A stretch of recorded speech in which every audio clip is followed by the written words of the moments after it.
नमस्ते दोस्तों, आपका स्वागत है द स्टोरी हेवन पर।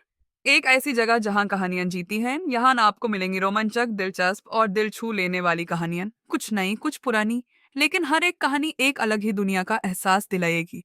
अगर आप कहानियों के शौकीन हैं, नए किरदारों से मिलना पसंद करते हैं और कहानियों के सफर पर निकलना चाहते हैं, तो ये चैनल आपके लिए ही है।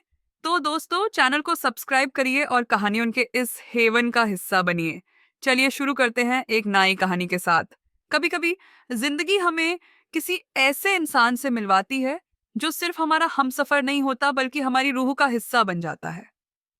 उसकी हंसी हमारी शांति बनती है और उसके आंसू हमारे दर्द। इस कहानी की शुरुआत भी ऐसे ही एक वक्त से होती है जहां प्यार सिर्फ लफ्ज नहीं बल्कि दुआ बन गया। एक ऐसा इश्क जिसने वक्त की हर सरहद तोड़ दी। वो उसकी रोशनी थी और वो उसका साया। पर जिंदगी हमेशा आसान नहीं होती। वक्त की तेज हवाओं में रिश्ते अक्सर बिखरने लगते हैं, लेकिन सच्चा प्यार कभी खोता नहीं। You are my sunshine honey सिर्फ एक लव स्टोरी नहीं है, ये कहानी है उस भरोसे की जो दूरियों से नहीं टूटता, उस इंतजार की जो वक्त के साथ गहराता जाता है, और उस प्यार की जो आखिरकार अपनी मंजिल तक पहुंच ही जाता है। क्योंकि कुछ रिश्ते तकदीर लिखती है, तुम मेरी धूप हो, मेरी इबादत, मेरी अधूरी दुआओं का जवाब। जैसे ही मालविका सर्वेंट क्वार्टर के पास पहुंची, उसने देखा कि उसकी माँ दरवाजे पर खड़ी थी। उनकी आंखों में चिंता साफ झलक रही थी, लेकिन मालविका को देखते ही उनके चेहरे पर राहत की मुस्कान फैल गई। मालविका को देखकर माँ बोली, तुम आ गई बेटा, मैं तुम्हारा इंतजार कर रही थी। यह सुनकर मालविका ने अपनी माँ को अपने गले से लगा लिया और बोली, मैं ठीक हूँ माँ, माफ करना, मैंने तुम्हें फोन नहीं किया क्योंकि एक्स्ट्रा क्लास में फंस गई थी और ऊपर से फोन में नेटवर्क भी नहीं था, इस वजह से मैं तुम्हें कॉल नहीं कर पाई और आगे से यह गलती नहीं होगी। उसने वादा किया और फिर अपनी माँ को गले लगा लिया। अब आप चिंता मत कीजिए, कोई बात नहीं बेटा, माँ ने स्नेह से कहा। मैं जानती हूं कि तुम कड़ी मेहनत कर रही हो, मालविका ने हल्के से हंसते हुए कहा। माँ, तुम्हारी बेटी को बहुत भूख लगी है, कुछ खाने को मिलेगा? मैंने लंच भी नहीं किया है और सिरदर्द भी हो रहा है। यह सुनकर माँ ने तुरंत कहा, चलो तुम पहले फ्रेश हो जाओ, फिर मैं तुम्हें खाना परोसती हूँ।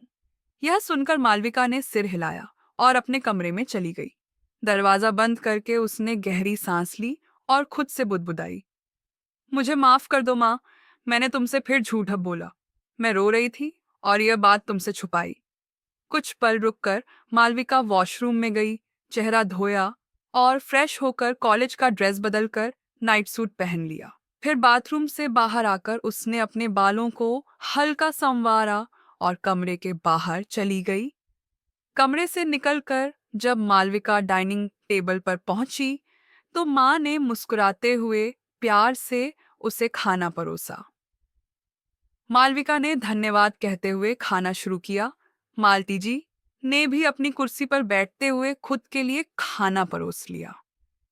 खाने के दौरान मालविका ने माँ को अपने दिन भर के अनुभवों के बारे में उत्साह से बताना शुरू किया। कॉलेज की बातें, दोस्तों के साथ हुई चर्चाएं और प्रोफेसर की सलाहें। माँ उसे ध्यान से सुनती रहीं और बीच-बीच में अपनी राय देती रहीं। दोनों ने साथ बैठकर खाना खाया।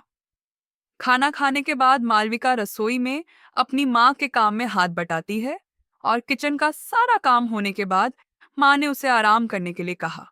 यह सुनकर मालविका अपने कमरे में चली जाती है और कमरे में आकर माँ के साथ बातचीत करते करते रात के 12 बज जाते हैं। बातचीत करते हुए जब मालती जी घड़ी की ओर देखती हैं तो पाती हैं कि 12 बज रहे हैं। ये देखकर मालती जी मालविका को बोलती हैं, बेटा अब सो जाओ, काफी रात हो गई है और सुबह तुम्हें ऑफिस भी जाना है, माँ ने प्यार से कहा। मालविका ने सिर हिलाया और बिस्तर पर लेट गई। अगली सुबह अलार्म की आवाज ने उसे जगाया। घड़ी में 7 बज रहे थे।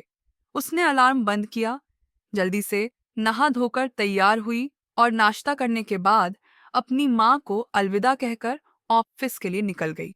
ऑफिस में पहुंचते ही उसने देखा कि ऑफिस के माहौल में हलचल हो रही थी। यह महसूस करके उसने एक सहकर्मी से पूछा, आज ऑफिस में क्या हो रहा है? कोई खास बात है? यह सुनकर सहकर्मी ने उत्साह से जवाब दिया, हाँ, आज नया स्क्वाड्रन लीडर आ रहा है जो सिविल एडमिन के ऑफिसर इन चार्ज होंगे और सुनने में आया है कि वो बहुत सख्त और रुआबदार हैं। यह सब सुनने के बाद मालविका अपना सिर हिलाया और अपने काम में लग गई। कुछ समय बाद ऑफिस के कॉरिडोर में अचानक हलचल और बढ़ गई। तभी एक स्टाफ मेंबर दौड़ते हुए कमरे में आया और खबर दी कि नया स्क्वाड्रन लीडर स्टेशन कमांडर के साथ आ रहे हैं। यह सुनते ही सभी ने अपने अपने काम को छोड़ दिया और तुरंत अपनी कुर्सियों से उठकर कॉरिडोर की ओर बढ़ गए। मालविका ने भी अपना काम रोककर कॉरिडोर की तरफ कदम बढ़ा दी। जब मालविका कॉरिडोर में पहुंची तो देखा कि सभी लोग एक लाइन में खड़े होकर नए स्क्वाड्रन लीडर का स्वागत करने के लिए तैयार हैं। यह देखकर मालविका भी एक सहकर्मी के पास जाकर खड़ी हो गई। कुछ ही पलों में कॉरिडोर में कदमों की गूंज सुनाई देने लगी। पूरे माहौल में एकाएक सन्नाटा छा गया। मालविका ने उत्सुकता से लाइन से बाहर थोड़ा झांक कर देखा। स्टेशन कमांडर और नए स्क्वाड्रन लीडर साथ में चले आ रहे थे। जैसे ही स्क्वाड्रन लीडर का चेहरा सामने आया, मालविका के दिल तेजी से धड़कने लगा। उसकी आंखों में अजीब सी जिज्ञासा और घबराहट झलकने लगी थी और स्क्वाड्रन लीडर की उपस्थिति में ऐसा तेज था कि हर कोई तुरंत सतर्क मुद्रा में खड़ा हो गया। उनकी ऊंची कदकाठी, तीखी आंखें और आत्मविश्वास से भरा चेहरा किसी को भी प्रभावित करने के लिए पर्याप्त था। उनकी वर्दी पर चमकते हुए बैज और उनकी सधी हुई चाल ने पूरे ऑफिस के माहौल को गंभीर और अनुशासनपूर्ण बना दिया। जैसे ही वे पास आए, सभी कर्मचारियों ने एक साथ उन्हें सैल्यूट किया। स्क्वाड्रन लीडर ने अपनी पैनी नजरों से पूरे स्टाफ का निरीक्षण किया। उनकी आंखों में एक ऐसा करिश्मा था जो यह स्पष्ट करता था कि वे न केवल नियमों का पालन सख्ती से करवाएंगे, बल्कि हर व्यक्ति से सच्ची निष्ठा की अपेक्षा भी रखते हैं।